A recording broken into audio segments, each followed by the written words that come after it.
سندھ کے تمام اضلاع کے اندر ایک نیا جو کرپشن کا باب کھولا گیا ہے، وہ ہے دو جو ٹیکس کے حوالے سے ٹول پلازے ہیں وہ قائم کیے جانا ہے۔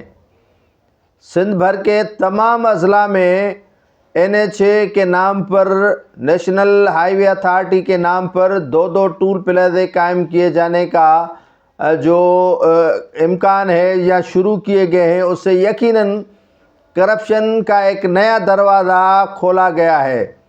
یہ مٹیاری میں احتجاج ہو رہا تھا اور احتجاج اس بنا پر ختم کیا گیا کہ مٹیاری سے گزرنے والی تمام جو چھوٹی گاڑیاں ہیں ان سے ٹیکس نہیں لیا جائے گا، البتہ جو بڑی گاڑیاں گزریں گی ان سے ٹیکس لیا جائے گا۔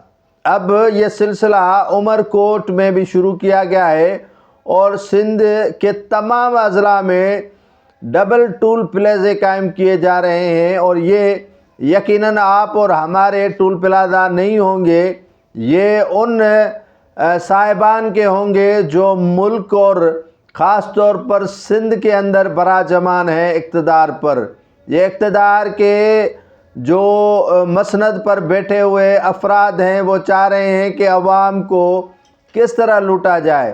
ایک بادشاہ کا قصہ میں آپ کو بتاتا چلوں کہ ایک بادشاہ نے کہا وزیر سے کہ لوگ میرے لیے کیا کہتے ہیں۔ کہا کہ جناب ساری قوم سوئی ہوئی ہے اور آپ کا تو تذکرہ نہیں ہو رہا۔ کہا کہ ان پر ٹیکس لگا دو۔ جب وزیر نے ان پر ٹیکس لگایا تو کہا کہ جو ہے وہ اب کیا کہہ رہے ہیں۔ کہا کہ اب بھی خاموشی ہے، ٹیکس ادا کر کے چلے جا رہے ہیں۔ کہا کہ ان کو ٹیکس کے ساتھ دو جوتے بھی لگاؤ۔ جب دو جوتے بھی ان کو لگائے گئے تو سارا مجمع اکٹھا ہوا جو بادشاہ کے محل کے باہر، تو کہا کہ اب وزیر دیکھو کہ آئے ہوئے ہیں احتجاج کرنے کے لیے، اب ان کو پتہ چلا ہے کہ میری بادشاہت کیسی ہوتی ہے۔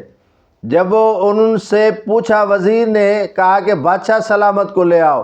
بادشاہ سلامت آیا تو ان سے پوچھا کہ کیا مسئلہ ہے، تو بادشاہ سلامت کے آگے کہنے لگے کہ ہمیں نوکریوں پر جانے میں دیر ہو رہی ہے، بادشاہ سلامت جوتے لگانے والے کچھ بڑھا دیں۔